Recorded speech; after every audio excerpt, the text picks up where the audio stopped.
देश में कोरोना संक्रमित मरीजों की संख्या 5,290 पहुंची। लगातार 5वें दिन 500 से ज्यादा नए मामले सामने आए। अब तक 166 लोगों की मौत। आईसीएमआर के मुताबिक मंगलवार रात 9 बजे तक 1,14,000 से ज्यादा लोगों के सैंपल टेस्ट हुए। देश के 136 सरकारी लैब में हो रही है कोरोना की टेस्टिंग। कोरोना संकट की वजह से लॉकडाउन 14 अप्रैल के बाद भी जारी रह सकता है। कई राज्यों ने केंद्र सरकार से लॉकडाउन बढ़ाने की अपील की।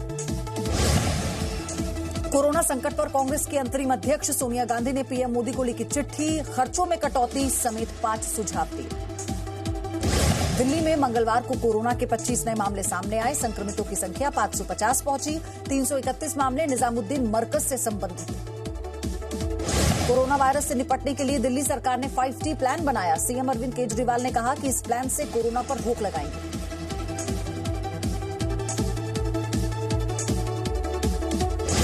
दिल्ली में अब केवल 3 प्राइवेट अस्पतालों में ही कोरोना वायरस का इलाज होगा। इसके लिए सर गंगाराम, साकेत, मैक्स और अपोलो सरिता विहार को अधिकृत किया गया।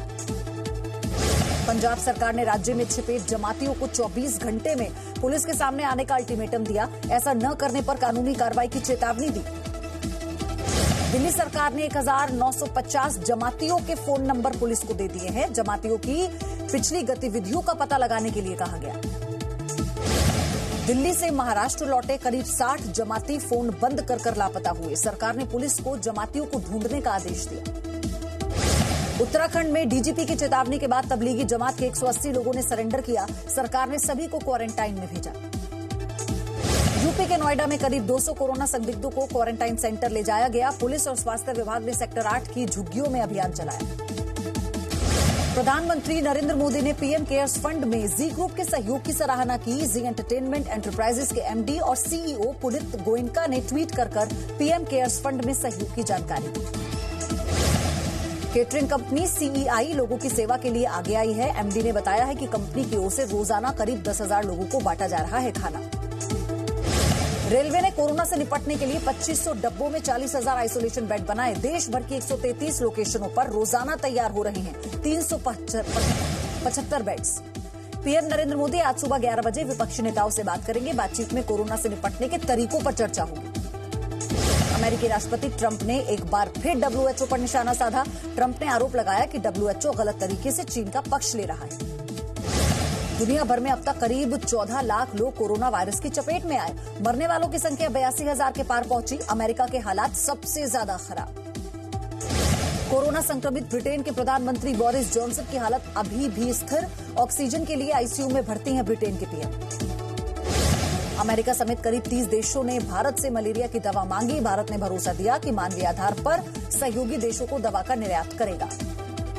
प्रधानमंत्री नरेंद्र मोदी ने कोरोना वायरस पर ओमान के सुल्तान से फोन पर बात की। प्रधानमंत्री मोदी ने ट्वीट कर जानकारी दी। बीएसएफ जवान ड्यूटी के साथ लोगों को कोरोना के बारे में भी जागरूक कर रहे हैं, बांट रहे हैं मास्क और सैनिटाइजर। रेलवे ने 3 प्राइवेट ट्रेनों की बुकिंग 30 अप्रैल तक स्थगित की। अब काशी महाकाल, लखनऊ दिल्ली तेजस और अहमदाबाद मुंबई तेजस ट्रेन की बुकिंग 30 अप्रैल के बाद खुलेगी। श्रीनगर में एशिया का सबसे बड़ा ट्यूलिप गार्डन खुला।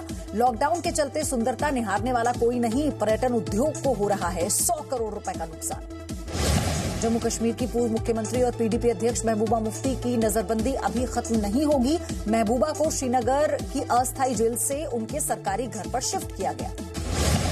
सीबीआई ने देश भर के पुलिस प्रमुखों को चिट्ठी लिखकर साइबर क्राइम के प्रति सचेत रहने के लिए कहा है। सीबीआई ने आशंका जताई है कि कोरोना की आड़ में अपराधी लोगों को लूट सकते हैं। आतंकियों ने श्रीनगर में सीआरपीएफ की पेट्रोल पार्टी पर फेंका है ग्रेनेड। 2 जवान घायल हुए। जवानों के जवाबी हमले के बाद आतंकी भाग खड़े हुए। मंगलवार रात साल 2020 का सबसे बड़ा और सबसे चमकीला चांद देखा गया। इसे सुपर पिंक मून कहा जा रहा है। श्री केदारनाथ धाम के कपाट 29 अप्रैल को सुबह 6:15 पर श्रद्धालुओं के लिए खोल दिए जाएंगे। यात्रा ट्रैक पर बर्फ हटाने का काम तेज हुआ। राजस्थान सीकर जिले के खाटू श्याम मंदिर में 13 जमातियों का मंगलवार शाम सैंपल लिया गया। इसके बाद नगरपालिका ने मंदिर को सैनिटाइज किया। कश्मीर के गुलमर्ग में हुए हिमपात से बर्फ की सफेद चादर बिछ गई। गुलमर्ग के मौसम में ठिठुरन आई। यूपी के मुरादाबाद में लॉकडाउन का असर देखा गया। गंगाराम नदी का पानी हुआ साफ। प्रदूषण में आई कमी। सूरत के ग्रामीण इलाकों में ग्राफिकल पोस्टर के जरिए पुलिस दे रही है कोरोना के बारे में जानकारी। गांव के लोगों को फोटो दिखाकर अलग अलग देशों की स्थिति से करा रही है रूबरू।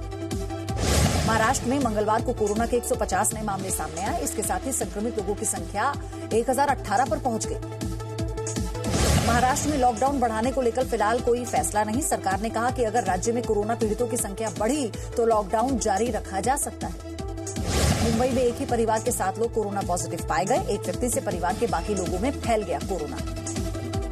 बीएमसी ने बांद्रा में भीड़ कम करने के लिए दुकानदारों को ऑड इवन तारीखों पर दुकान खोलने का आदेश दिया। एक तरफ की दुकानें ऑड और दूसरी तरफ की दुकानें इवन तारीखों पर खोली जाएंगी। महाराष्ट्र में पुणे में मंगलवार को कोरोना से 3 लोगों की मौत हुई है। पुणे में कोरोना से मरने वालों की संख्या अब 8 हो गई है। कोरोना वायरस से जुड़ी भ्रामक खबरें फैलाने पर महाराष्ट्र साइबर डिपार्टमेंट ने 113 लोगों के खिलाफ केस दर्ज किया। गड़बड़ी फैलाने वालों को अरेस्ट करने की चेतावनी दी गई। दिल्ली के निजामुद्दीन इलाके में जमातियों के पकड़े जाने के बाद पुलिस ने सख्ती शुरू की। ड्रोन से कर रही है इलाके की निगरानी। यूपी के फिरोजाबाद जिले में जमातियों के संपर्क में आए 27 में से 3 लोग कोरोना पॉजिटिव पाए गए। फिरोजाबाद में कोरोना संक्रमितों की संख्या 7 हुई।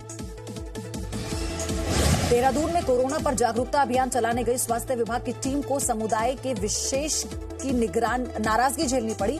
लोगों ने स्थानीय पार्षद की बात भी नहीं सुनी। छत्तीसगढ़ के कोरबा जिले में पुलिस एक युवक को यमराज का वेश बनाकर शहर में घुमा रही है। हाथ में गदा और यम पाश लेकर घूम रहे यमराज लोगों से घरों में रहने की अपील कर रहे हैं।